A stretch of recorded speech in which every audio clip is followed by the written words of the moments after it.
Bonjour à toutes et tous. Aujourd'hui, suite et fin du dernier chapitre de chimie de l'année sur les diagrammes potentiels pH, avec le tracé d'un autre diagramme potentiel pH, le diagramme potentiel pH du zinc. Nous avons vu précédemment le diagramme potentiel pH du fer, et nous avons vu donc qu'en fonction des valeurs de potentiel et de pH, eh bien, soit le fer pouvait être attaqué et à ce moment-là était transformé en ion, c'est-à-dire qu'il était corrodé, soit le fer restait intact. Eh bien, ici, pour le zinc, il va se passer sensiblement la même chose. On va se proposer aujourd'hui donc de tracer le diagramme EPH le diagramme EPH donc du zinc. Donc ici, comment appliquer la même démarche qu'hier, à savoir que pour tracer un diagramme potentiel pH, la première chose qu'il faut faire, c'est faire la liste des espèces présentes. Et ensuite, cette liste des espèces doit donner lieu à un calcul du nombre d'oxydation de l'élément qui nous intéresse. Donc ici, le nombre d'oxydation de l'élément qui nous intéresse, c'est le nombre d'oxydation du zinc. Donc on va commencer par calculer le nombre d'oxydation du zinc dans Zn solide. Alors là, très simple, le nombre d'oxydation de Zn vaut 0 directement. Hein. Dans Zn2+,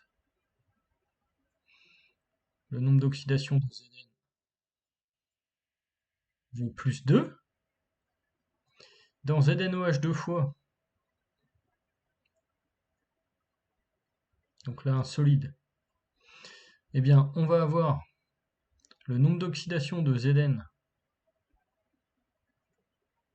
plus 2 fois moins 2 plus 1, 1 pour l'hydrogène, moins 2 pour l'oxygène, égale 0. Donc ici, ça va me donner un nombre d'oxydation du zinc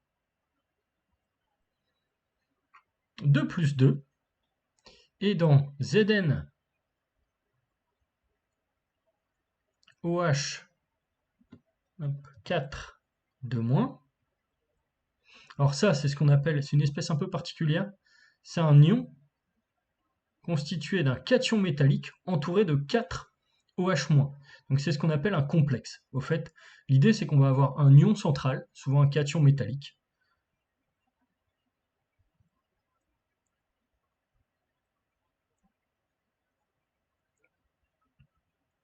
entouré de plusieurs anions identiques.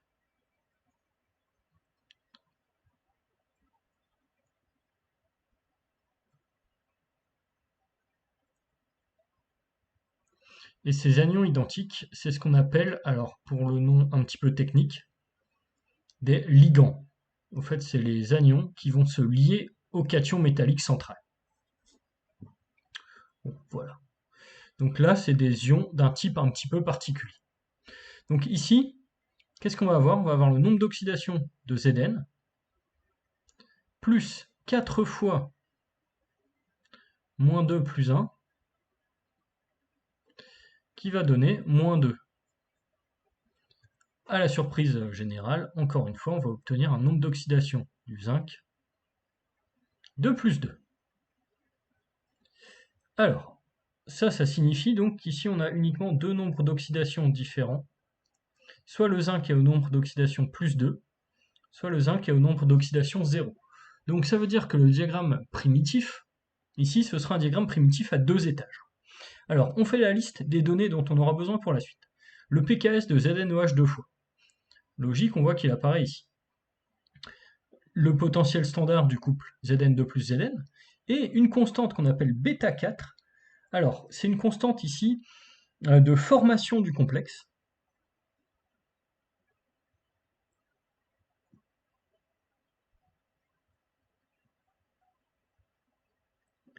Et donc l'idée, au fait, c'est de dire ici que la formation de ce qu'on appelle le complexe, c'est le moment où le cation métallique central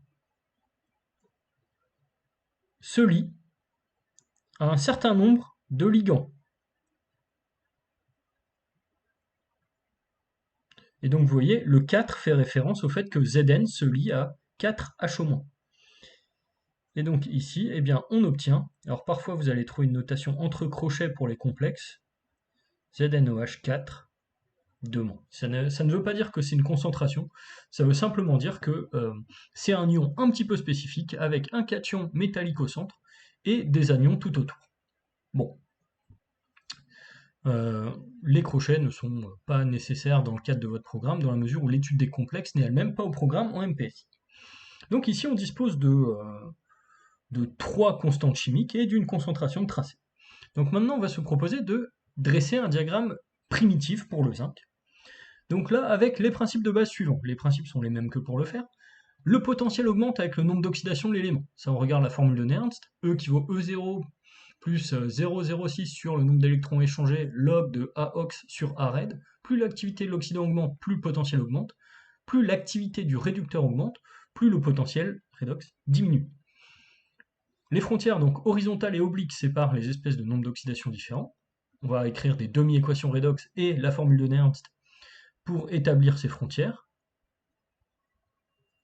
Et donc, les frontières verticales séparent des espèces au même nombre d'oxydations. Et donc ici, on va écrire des réactions acido-basiques de précipitation ou de complexation, qui est la dernière catégorie qu'on vient de rajouter ici. Donc là, il ne faut pas s'inquiéter, si dans un sujet de concours, vous avez affaire à une réaction de ce type, le sujet est obligé de vous présenter toutes les nouvelles notions, donc de vous amener la définition des constantes d'équilibre et la définition de ce qu'est le complexe. Ou alors vous dire très simplement, vous voyez, vous pouvez imaginer ici un sujet construit, où on vous dit, bon, on appelle cette constante K, elle est associée à cette réaction, débrouillez-vous. Ça suffit amplement pour traiter la question de la position des frontières verticales. Et donc, une chose est sûre aussi, c'est que la quantité de H au sein des espèces augmente avec le pH. Donc, armé de tous ces principes, eh bien, on va commencer à dresser un diagramme primitif pour le zinc.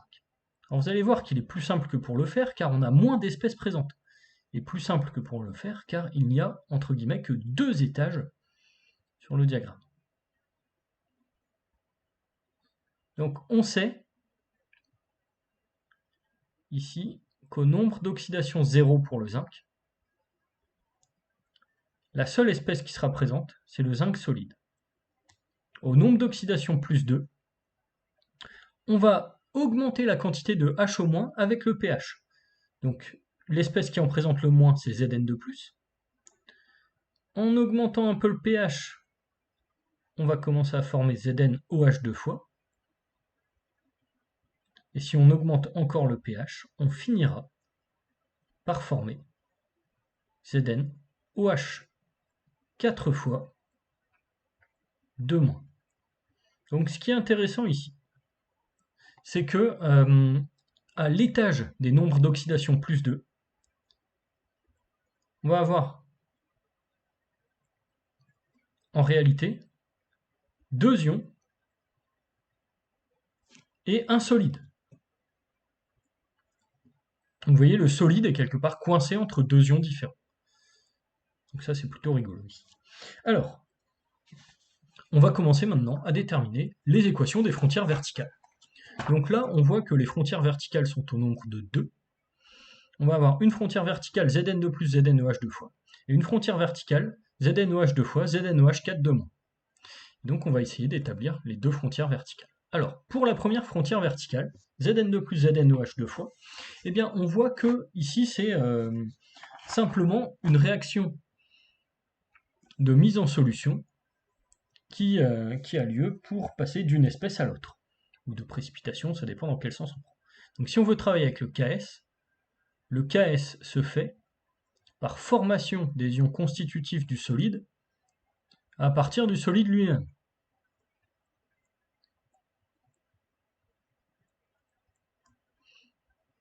Donc ici, on sait que la constante d'équilibre associée à cette réaction, ce sera Zn2+, facteur de H- que j'élève au carré, soit en utilisant l'autoprotolyse de l'eau, Zn2+, fois Ke carré sur H3O+ au carré. On rappelle qu'on connaît Ke qui vaut H- fois H3O+, qui vaut 10-14 à 25 degrés Celsius. Donc ici, ensuite on va se placer à la frontière d'existence du solide, Et on sait qu'à la frontière d'existence du solide,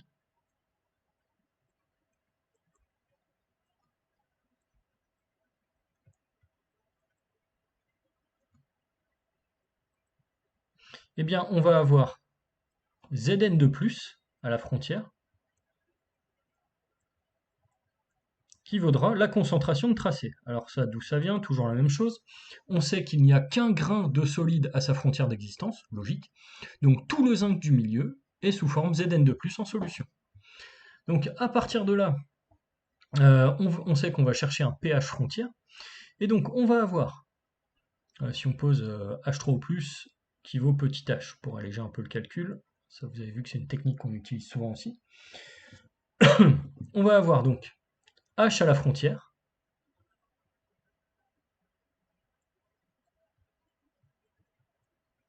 qui vaudra, alors hop, j'ai passé ceci de l'autre côté, C tracé sur KS. Le tout pris à la racine, fois KE. Donc finalement, le pH à la frontière, une fois l'équation passée par la moulinette de l'opérateur P, c'est-à-dire moins logarithme, on va obtenir pKe plus 1,5 de moins pKs moins log de C tracé. Donc là, j'ai obtenu la première frontière verticale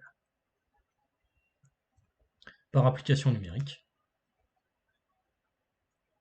J'obtiens un premier pH frontière qui vaudra ici 7,15.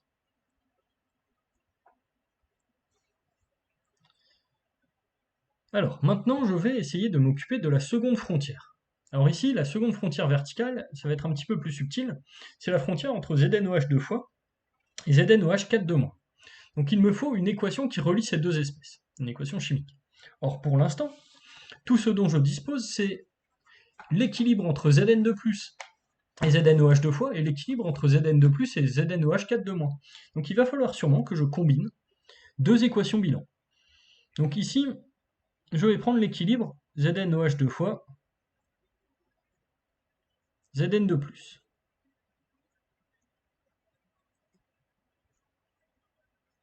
Donc ici, équilibre de dissolution.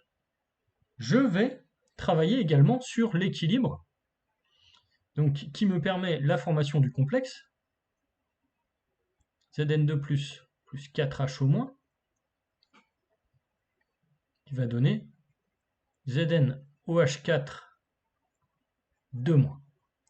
Si je combine les deux équations ici, je vois que je vais finir par obtenir une équation de réaction chimique sous la forme ZnOH2 solide plus 2H au moins, qui donne ZnOH 4 2-. Et donc si je trouve la constante d'équilibre de cette réaction, eh bien je vais réussir à trouver, à définir une sorte de pH frontière grâce à la concentration en H- qui est ici. Alors la constante d'équilibre. Donc on sait que ce sera ZnOH 4 2- sur H- au carré.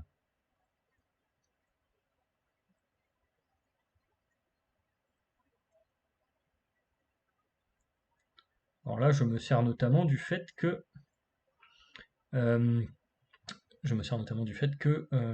l'activité d'un solide vaut 1. Donc qu'est-ce que je vais faire ensuite? Eh bien là, ça va être un petit peu astucieux. Je vais multiplier en haut et en bas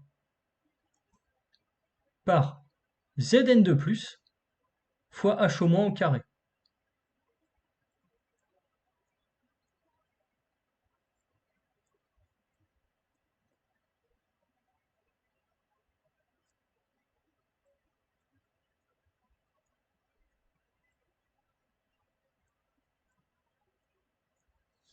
Alors là, qu'est-ce que je vais identifier instantanément? Eh bien, je sais que Ks, c'est Zn2+, fois H- au carré. Je sais que ce qui a été appelé plus tôt dans l'énoncé bêta 4. Bêta 4, ce sera ZnOH4 de moins sur Zn2+, fois HO- puissance 4. Je retourne à la constante d'équilibre d'avant. HO- carré, HO- carré, ça fait HO- puissance 4, ZnOH4 de moins. Hop, ici j'ai identifié bêta 4, avec le Zn2+ qui est là. Et grâce au Zn2+ fois HO- au carré, ici j'ai identifié Ks. Donc finalement, en multipliant en haut et en bas par la même quantité, eh bien j'arrive à l'idée que la constante d'équilibre que j'ai obtenue ici vaudra Ks fois bêta 4. Et donc ça va avoir une importance énorme, dans la mesure où maintenant, je sais que Ks fois bêta 4, ça vaut ZnOH4 de moins sur HO- au carré. Donc, si je sais que Ks bêta 4, c'est ZnOH4 de moins sur HO- au carré, eh bien il va me rester à me placer à la frontière d'existence du solide. Alors, à la frontière d'existence du solide,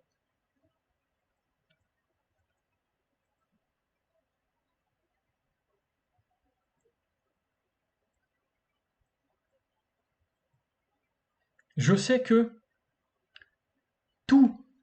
Alors là, oui, on va bien faire attention, on se concentre sur cette réaction. On sait que tout le zinc, à l'exception d'une quantité infinitésimale, se trouve sous forme de ZnOH4 de moins en solution. Donc j'ai ZnOH4 de moins à la frontière, qui vaut la concentration de tracé. Donc j'exploite la constante d'équilibre, K qui vaut Ks fois bêta 4 vaut C tracé sur HO- au carré, soit C tracé fois H au carré sur KE au carré. Je me sers de l'autoprotolyse de l'eau comme précédemment et de la constante associée, donc du produit ionique de l'eau. Et donc finalement, je veux obtenir que le pH à la frontière, donc en isolant moins log de petit h ici, ça vaudra pKe plus 1 demi de pKs moins log bêta 4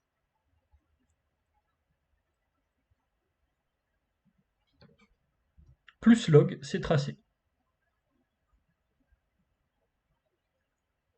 Bon, c'est un calcul un petit peu à rallonge, mais ça n'est pas non plus la mer à boire. Il faut juste bien s'organiser et bien faire attention aux signes, au changement de signe lié au passage par la moulinette du moins log, par la moulinette, autrement dit, de l'opérateur petit p. Donc ici, ça va nous donner un pH frontière relativement élevé, parce que le pH frontière vaut 13,1. Donc finalement, j'obtiens deux pH frontières à 7,15 et 13,1, respectivement. Alors, je vais pouvoir maintenant donc retracer le diagramme primitif du zinc avec les valeurs des pH frontières. Alors là, je peux aussi me contenter de compléter le diagramme précédent si je suis sur une copie d'écrit. Ça me permet de gagner du temps. Donc ici, on a dit 2 nombres d'oxydation plus 2, 0. Hop, une frontière horizontale entre les deux. Bon. Hop, ici, l'axe des pH. Une valeur à 7,15. Une valeur à 13,1. Hop, on reporte ici, on reporte ici. Donc, hop, la formation de ZnOH deux fois solide à partir de Zn2+ et OH- commence à un pH de 7,15 et donc au-delà d'un pH de 13,1, le solide disparaît de nouveau. Et donc en dessous, nous avons le zinc solide. Donc à partir de là, eh bien, on voit qu'on a trois frontières dont on doit déterminer les équations. Hop. Une, deux et trois frontières. Donc maintenant, on va se proposer eh bien, de déterminer les équations de ces frontières. Alors la première équation, Zn2 plus Zn, c'est vraiment une frontière, tout ce qu'il y a de plus classique. Et donc cette frontière, eh bien, on sait que pour un pH compris entre 0 et 7,15, son expression sera valide. Donc ici, on commence par écrire la demi-équation redox.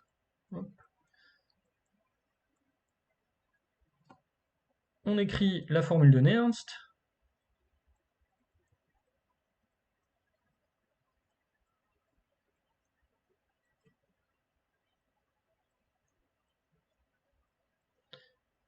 Donc ici, 0,06 sur le nombre d'électrons échangés, 0,03 log Zn2+. Hop.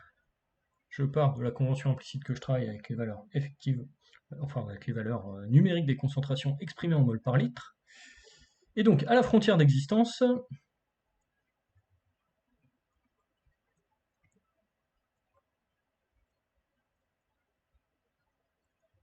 eh bien à la frontière du domaine d'existence de Zn, je vais avoir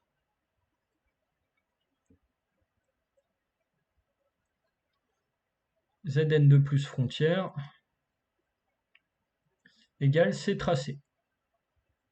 Donc finalement, je vais obtenir le potentiel frontière de Zn2 plus Zn qui vaudra le potentiel standard du couple plus 0,03 log C tracé.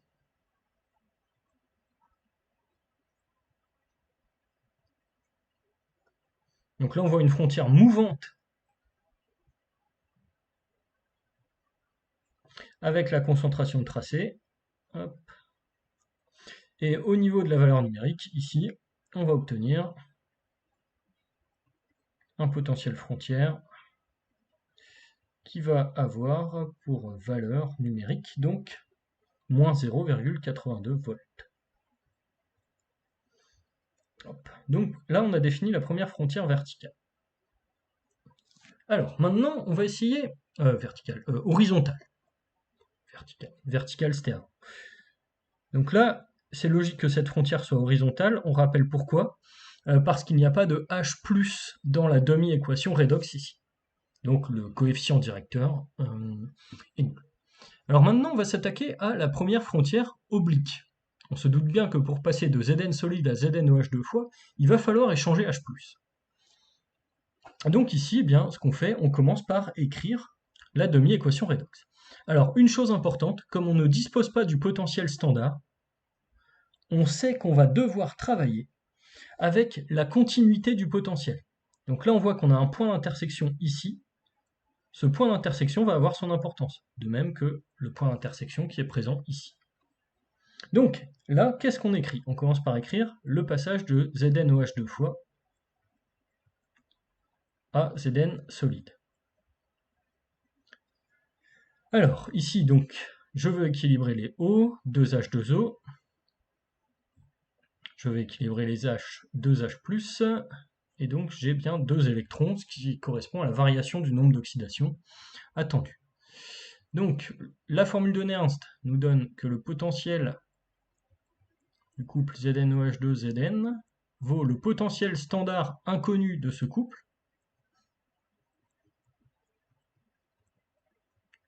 plus 0,06 sur 2,003, donc, log de activité de l'oxydant. Bon, ici, c'est un solide, donc je vais juste avoir H+ au carré. Sur activité du réducteur, j'ai uniquement un solide et du solvant, donc les activités sont à 1.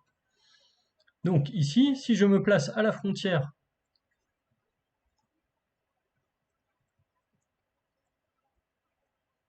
des domaines d'existence des solides,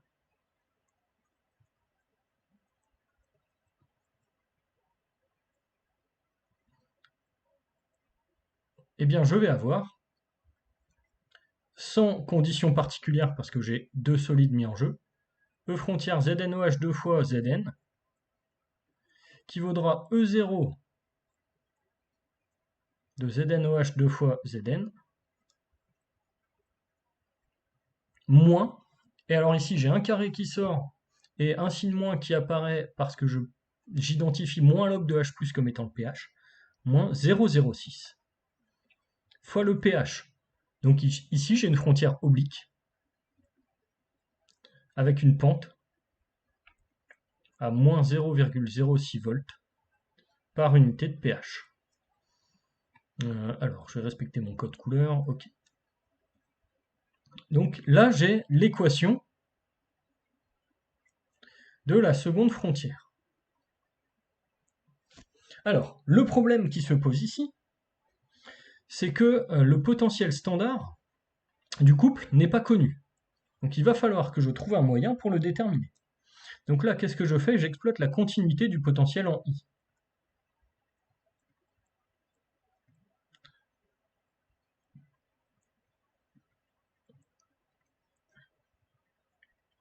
Alors, je sais instantanément que le pH du point I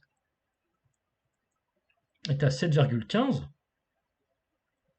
et je sais que le potentiel du point I correspond au potentiel frontière entre Zn2+, et Zn. Donc ici, vaut moins 0,82 volts. Donc là, je vais pouvoir résoudre une équation en sachant que le potentiel de I vaut E0 ZnOH2 Zn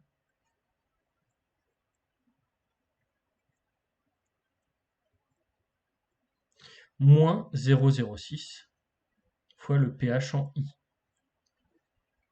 Donc là, je vais obtenir que le potentiel standard de ZnOH2 fois Zn vaut le potentiel en I plus 0,06 pHI.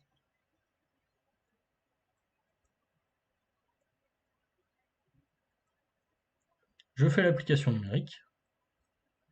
J'arrive au fait que ce potentiel standard vaut au final moins 0,391 volts. Et donc, pour conclure, eh bien, je vais avoir le potentiel frontière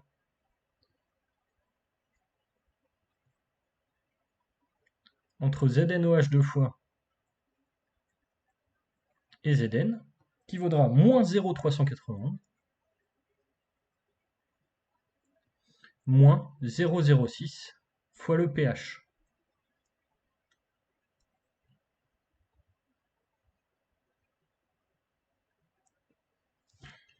Donc là, vous voyez, la continuité du potentiel nous a amené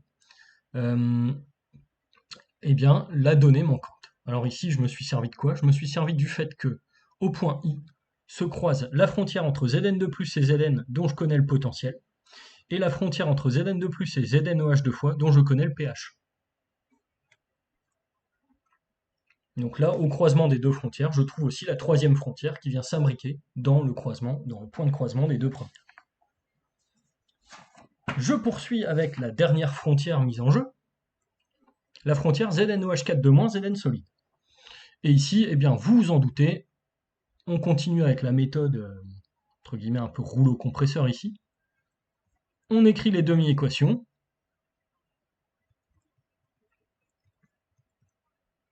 Alors ici, bon, on sait qu'on a Zn solide plus, on aura besoin de 4H2O, 4H2O qui fait 4H+, 4H+, plus 2 électrons pour équilibrer les charges, car j'ai un 2- qui est ici.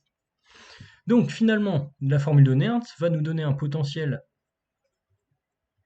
du couple ZnOH4 2- Zn, qui vaudra le potentiel standard de ce couple, qui est a priori inconnu, hein,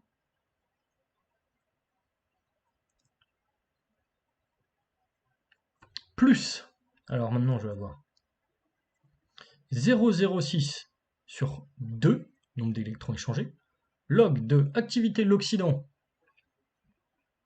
ZnOH4 2- fois H+ puissance 4, sur activité du réducteur, activité d'un solide fois activité d'un solvant, donc j'ai 1 au dénominateur. Je pourrais mettre ces 0 puissance 5, bon j'allège un peu le calcul directement, hein. Et donc ici, je peux maintenant me placer à la frontière d'existence.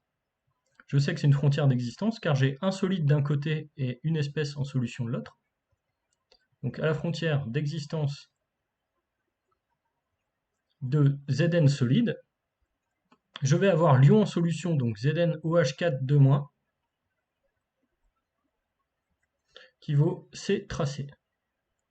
Et donc ici, qu'est-ce que je vais avoir? Je vais avoir à ce moment-là le potentiel à la frontière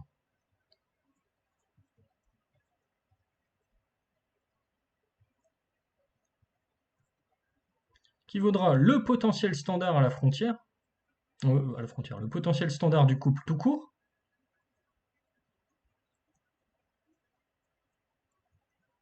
alors, plus, alors maintenant on va scinder en deux, plus 0,03 log C tracé.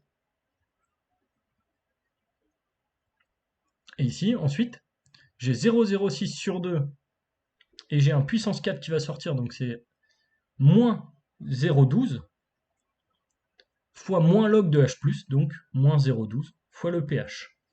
Donc là, j'ai obtenu l'expression de la dernière frontière. Hop, je vais aller un peu vite. Touc, voilà. Encore une fois, il me manque une donnée. La donnée manquante, c'est le potentiel standard du couple. Et encore une fois, comment est-ce que je vais la trouver? Eh bien, grâce à la continuité du potentiel. Donc ici, je sais que j'ai trouvé une frontière oblique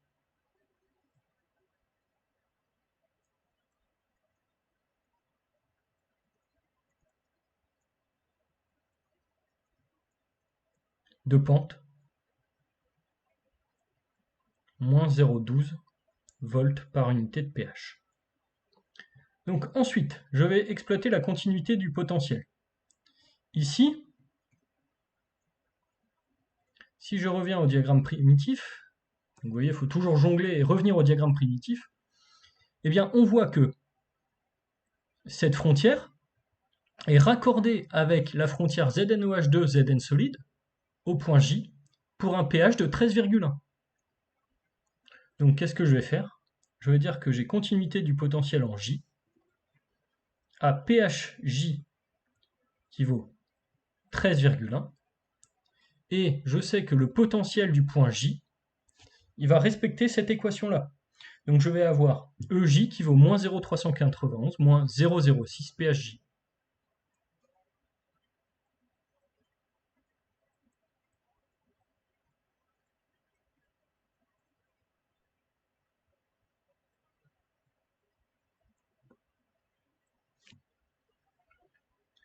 Donc là, qu'est-ce que je veux obtenir?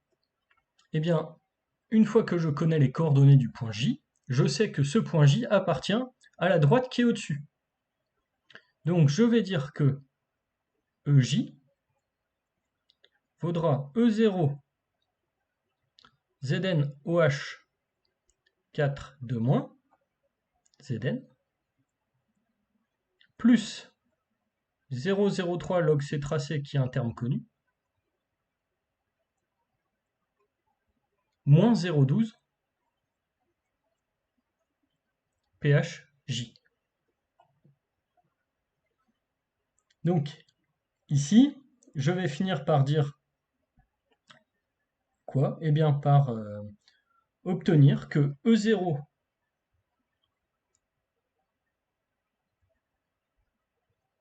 de ZnOH 4 de- Zn vaut le potentiel en J, donc moins 0,391 moins 0,06 pHJ.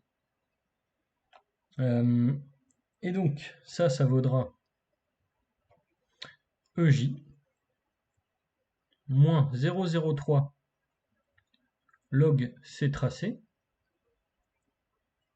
plus 0,12 fois le pH en J. Donc par application numérique ici, je vais obtenir E0 de ZnOH4 de- Zn qui vaut, donc un peu de place, 0,395, donc 0,425, hop. Et je vais obtenir aussi la frontière, E frontière de ZNOH 42- ZN, qui va valoir plus 0,395 moins 0,12 fois le pH. Donc ici, je vais avoir, pour cette frontière, une pente 2 fois plus élevée que pour la frontière précédente. Alors, maintenant qu'on a établi toutes les frontières, on peut bien dresser le diagramme potentiel pH. Ici, la troisième frontière. Ici, la seconde frontière. Vous voyez bien un facteur 2 entre les deux pentes. Et puis ici, la première frontière. Avec évidemment, sur l'axe des abscisses, ici, les pH frontières.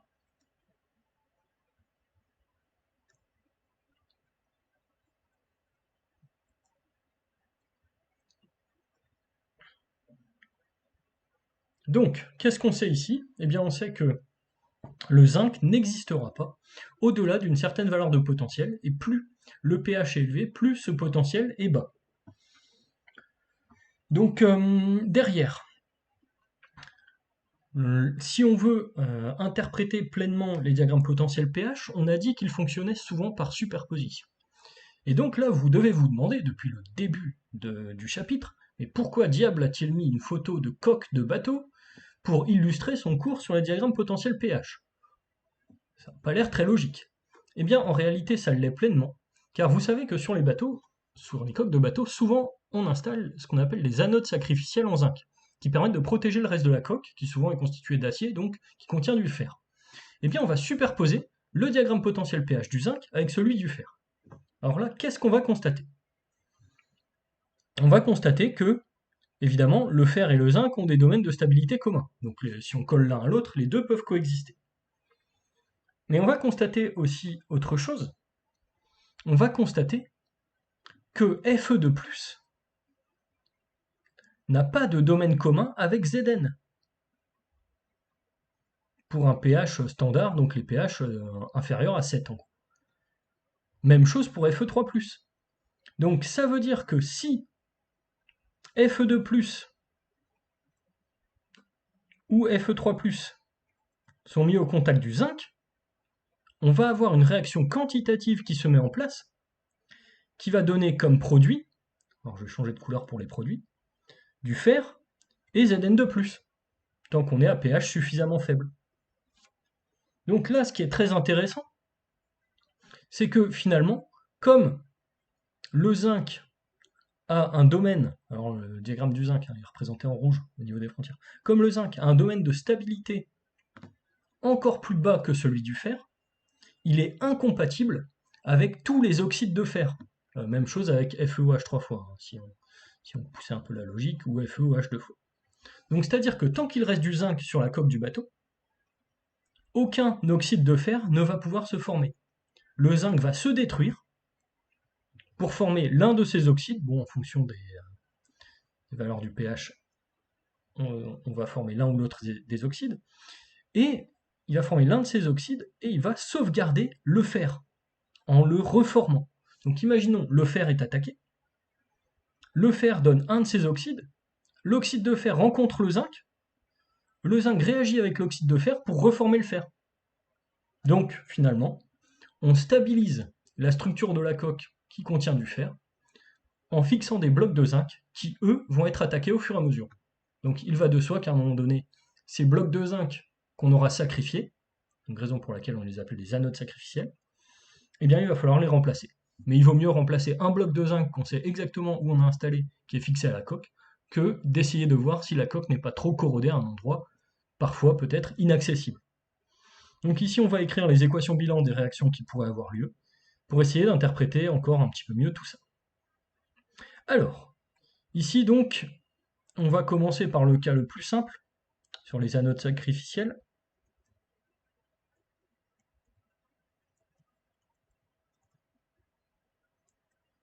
Donc on va avoir, on va supposer au fait qu'à partir du fer, on a formé Fe2+.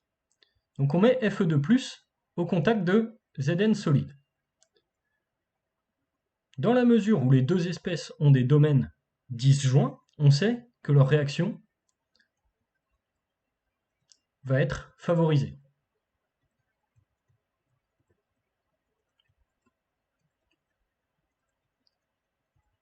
Alors, favorisée, on va dire thermodynamiquement, mais on sait aussi que au niveau cinétique, ça n'est pas une réaction bloquée.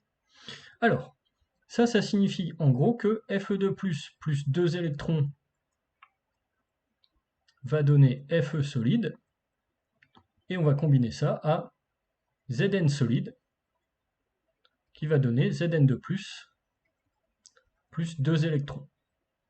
Donc premier scénario possible, vous voyez, le résultat finalement, c'est que les ions fer2 plus le zinc solide vont donner, de manière quantitative, Zn2+, plus Fe solide. Alors si vous voulez vous convaincre du côté quantitatif, vous prenez les potentiels standards des couples, que vous connaissez, et vous calculez la constante d'équilibre. Donc là, ça signifie que tant que du zinc est au contact du fer, on sauve le fer solide.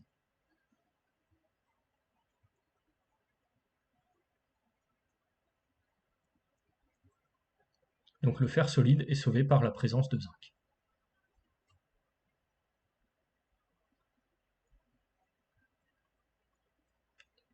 Et sauvé ici, on peut dire, de la corrosion.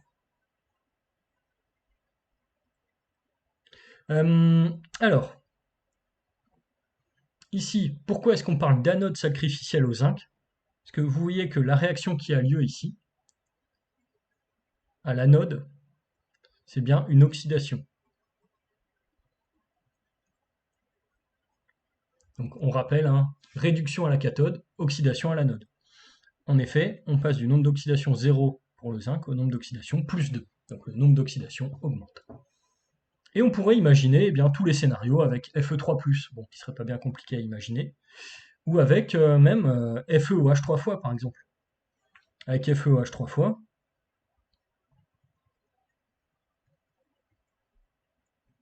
imaginons que le fer forme de la rouille. On a encore des domaines disjoints, donc une réaction favorisée. Et donc ici, qu'est-ce qu'on va avoir? FeOH3 solide qui va donner Fe solide. Alors maintenant, on équilibre un petit peu tout ça. Hop. Donc ici, Fe solide plus 3H2O. 3H2O, j'ai déjà 3H, 3H+, 3 électrons, hop. Et de l'autre côté, eh bien, j'ai toujours, alors ici, Zn qui va former, pour être compatible avec FeOH3 en fonction des valeurs de pH, soit on va former Zn2+, soit on va former ZnOH 2 fois. Ça dépend si on dépasse le pH à 7,15 ou pas. Bon, partons du principe qu'on forme Zn2+, donc on est à un pH relativement faible. Donc ici, qu'est-ce qu'on va faire? Eh bien, on va multiplier par 3 à ce niveau-là, multiplier par 2 ici, pour obtenir l'équation bilan. On vérifie qu'on a encore une oxydation à l'anode, donc sur le zinc. Et donc, on va avoir 2 FeOH 3 fois solide. Alors ça, c'est un solide qu'on appelle la rouille, de couleur rouge, qui dégage des ions Fe3+, qui sont des ions aussi de couleur rouge-orangé en solution, aqueuse. Ici, 2 x 3, 6H+, les électrons vont se simplifier, plus 3 Zn solide, qui va donner, de manière quantitative, 2 Fe solide, plus 2 x 3, 6H2O, plus 3 Zn2+. Donc là, vous voyez, les équations bilan vont dépendre des espèces en présence et vont dépendre des valeurs de pH. Et donc là, on peut envisager comme ça toutes les réactions. On sait que finalement, la seule espèce qui a un domaine de stabilité joint avec celui du zinc, c'est le fer. Et comme le potentiel de stabilité du zinc est plus bas, on sait que les réactions associées au zinc vont être plus avancées, vont avoir des constantes d'équilibre plus importantes, donc vont avoir lieu en premier. Voilà tout l'intérêt donc des anodes sacrificielles. Plus généralement, maintenant on dézoome un petit peu, on a vu donc l'intérêt des diagrammes potentiels pH. Pour un élément donné, au premier coup d'œil, on voit quelles sont les espèces stables en fonction des valeurs de E et du pH, et par superposition, on arrive à savoir quelles sont les réactions qui vont se faire de manière quantitative, sans passer par des calculs de constantes d'équilibre ou autres. Donc ici, c'est un outil relativement puissant. Ça, c'est pour la partie pratique, ingénierie chimique. Et pour la partie concours, c'est aussi un domaine relativement pratique. En effet, les diagrammes potentiels pH permettent de vous interroger d'un seul coup sur les acides bases, l'oxydoréduction, les précipitations. On met tout ça en même temps, on regroupe tout ça sur un diagramme, on secoue bien, on agite, et on a un magnifique sujet qui balaye la chimie des solutions aqueuses de première année, uniquement en traitant d'un diagramme potentiel pH. Donc très souvent dans les sujets de concours, vous allez trouver ceci. N'hésitez pas à poser vos questions dans les commentaires, et je vous annonce donc la suite qui sera de la physique au prochain épisode.